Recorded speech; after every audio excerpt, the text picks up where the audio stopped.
नमस्कार दोस्तों, मैं आशा करता हूँ आप सभी लोग अच्छे होंगे। आज दिनांक 6 जनवरी 2023 से करंट अफेयर्स के इंपॉर्टेंट क्वेश्चन का संकलन आपको इस वीडियो में प्राप्त होगा, जो कि आगामी परीक्षाओं के लिए उपयोगी सिद्ध होगा। इस वीडियो को पूरा देखें, स्किप ना करें। चलिए पहले प्रश्न पर।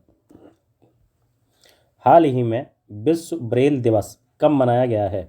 चार ऑप्शन है: 4 जनवरी, 5 जनवरी, 3 जनवरी, 2 जनवरी। इस प्रश्न का सही उत्तर यानी पहला ऑप्शन 4 जनवरी बिल्कुल सही है। प्रतिवर्ष लुई ब्रेल की स्मृति में 4 जनवरी को विश्व ब्रेल दिवस मनाया जाता है। किसकी स्मृति में? Louis Braille. लुई ब्रेल वही शख्स हैं, उन्होंने ब्रेल लिपि का आविष्कार किया। किसका? ब्रेल लिपि।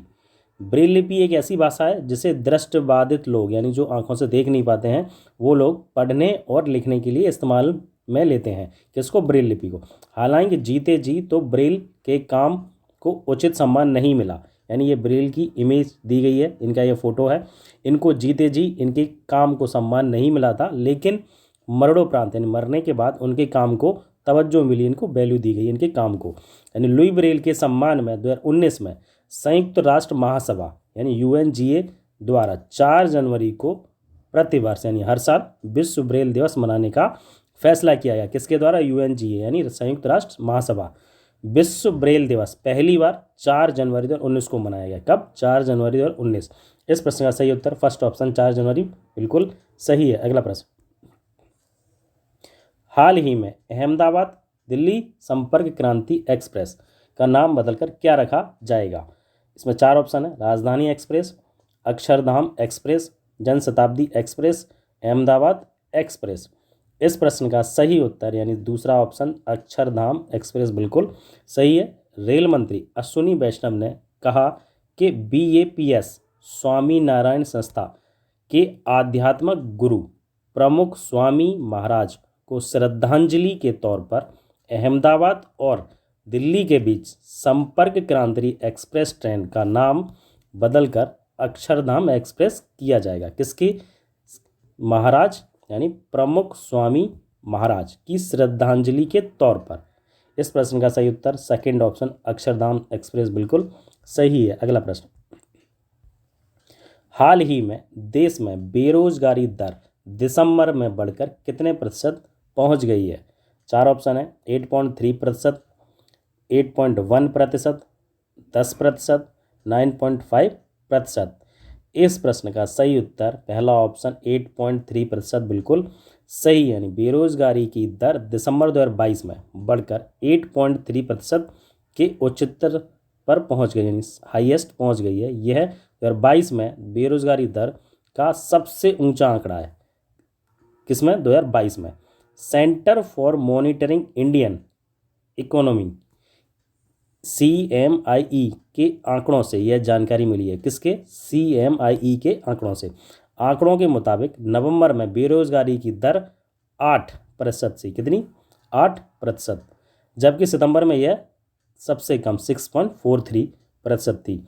इसमें दिसंबर में यह कितनी पहुंच गई? 8.3%, जिसमें फर्स्ट नंबर पर हरियाणा 37.4%, सेकंड पे राजस्थान 28.5%, तीसरे पे दिल्ली 20.8%, चौथे पे बिहार 19.1% और 5वें नंबर पर झारखंड 18% रहे हैं। इस प्रश्न का सही उत्तर पहला ऑप्शन 8.3% बिल्कुल सही है। अगला प्रश्न। हाल ही में किस राज्य सरकार ने राजस्व पुलिस व्यवस्था को खत्म करने का फैसला किया है? 4 ऑप्शन है: ओडिशा, राजस्थान, उत्तर प्रदेश, उत्तराखंड। इस प्रश्न का सही उत्तर फोर्थ ऑप्शन उत्तराखंड बिल्कुल सही है। उत्तराखंड सरकार ने राज्य में राजस्व पुलिस प्रणाली को खत्म करने का फैसला किया गया है। किसको? राजस्व पुलिस प्रणाली को। पुष्कर सिंह धामी यानी जो उत्तराखंड के CM हैं, यानी उत्तराखंड CM पुष्कर सिंह धामी सरकार ने भी राजस्व गांवों को नियमित पुलिस व्यवस्था के तहत लाने की घोषणा की है। मुख्यमंत्री कार्यालय के एक बयान के अनुसार उत्तराखंड के 1800 राजस्व गांवों में कानून व्यवस्था अब राज्य पुलिस यानी स्टेट पुलिस द्वारा संभाली जाएगी। पहले क्या थी? राजस्व पुलिस थी वहां पर। अब सितंबर 2022 में अंकिता भंडारी यानी ये इसका को ख़त्म करने का कारण क्या रहा? यानी सितंबर 2022 में अंकिता भंडारी हत्याकांड जो हुआ था, जिसकी जांच के दौरान उत्तराखंड में राजस्व पुलिस व्यवस्था को बदलने की मांग जोर पकड़ी थी, किसमें? अंकिता भंडारी हत्याकांड की जांच में। यानी राजस्व पुलिस पर समय पर शिकायत दर्ज नहीं करने और आरोपियों का पक्ष लेने का भी आरोप लगाया गया था, जिस वजह से यह उत्तराखंड सरकार ने राजस्व पुलिस व्यवस्था को खत्म करने का फैसला किया। यह 4th ऑप्शन इसका बिल्कुल सही है। अगला प्रश्न, हाल ही में किस राज्य सरकार ने मटियाबाग हवा महल का अधिग्रहण किया है? इसमें 4 ऑप्शन है, हिमाचल प्रदेश, उत्तराखंड, असम, उत्तर प्रदेश। इस प्रश्न का सही उत्तर तीसरा ऑप्शन है, असम सरकार, बिल्कुल यानी सही है। यानी असम सरकार ने सोमवार को धुबरी जिले में गौरीपुर शाही परिवार के ऐतिहासिक मटियाबाग हवा महल को विरासत स्थल के रूप में संरक्षित करने के लिए परिवार के सदस्यों को कितना 15.20 करोड़ रुपए का भुगतान किया है। किसने? असम सरकार ने। यानी गोलपरिया लोक गायिका प्रतिमा पांडे बरुआ की स्मृति में एक संग्रहालय के रूप में इसकी बहाली और संरक्षण के लिए शाही संपत्ति को राज्य के सांस्कृतिक मामलों के विभाग को सौंप दिया गया। किसकी? गोलपरिया लोक गायिका प्रतिमा पांडे बरुआ की स्मृति में, जो कि यह मटिया बाग हवा महल, जिसकी इमेज ये है। और साथ ही हवा महल, यह आपको कमेंट बॉक्स में बताना है कि हवा महल कहाँ पर अभी स्थित है। इस प्रश्न का सही उत्तर तीसरा ऑप्शन असम बिल्कुल सही है। अगला प्रश्न, हाल ही में राष्ट्रपति द्रौपदी मुर्मू ने कहाँ संविधान उद्यान, यानी संविधान उद्यान जिसे गार्डन भी कहते हैं, का उद्घाटन किया है? इसमें 4 ऑप्शन है, आगरा, दिल्ली, जयपुर, पुणे। इस प्रश्न का सही उत्तर तीसरा ऑप्शन है, जयपुर बिल्कुल सही है। राष्ट्रपति द्रौपदी मुर्मू ने मंगलवार को राजस्थान की राजधानी जयपुर में संविधान पार्क का उद्घाटन किया, जिसे संविधान उद्यान या संविधान पार्क भी कहते हैं। देश का पहला पार्क जो संवैधानिक जागरूकता लाने के लिए स्थापित किया गया है। राजस्थान देश का पहला राजभवन भवन जहां संविधान पार्क बना, किसमें? राजभवन पहला। पार्क में संविधान के गठन में योगदान देने वाली विभूतियों की प्रतिमाएं लगाई जाएंगी। सेकंड, उनके योगदान संविधान की संरचना वास्तविक मूल्यों को शिलालेखों पर उकेरा जाएगा। संविधान की जानकारी का विभिन्न खंडों में विभाजन वॉक वे के पास स्थापित कर श्रव्य और दृश्य यानी ऑडियो और वीडियो के माध्यम से आकर्षक बनाया जाएगा।